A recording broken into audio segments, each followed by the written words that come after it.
Hello, welcome to Charvi kitchen.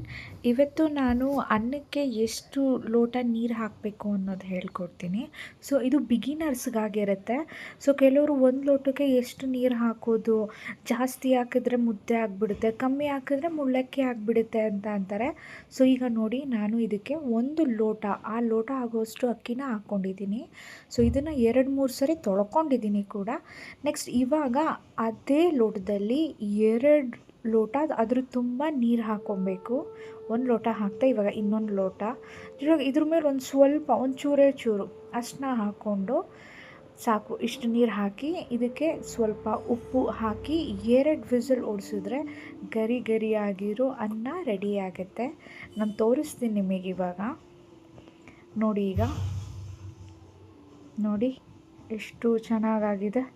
ಮುದ್ದೆನೂ ಆಗಿಲ್ಲ, ಏನೂ ಆಗಿಲ್ಲ, ಮುಳ್ಳಕ್ಕಿನೂ ಸಹ ಆಗಿಲ್ಲ, ಅಷ್ಟೇ ಉದ್ರುದ್ರಾಗಿ ಚೆನ್ನಾಗಿದೆ. Thank you for watching.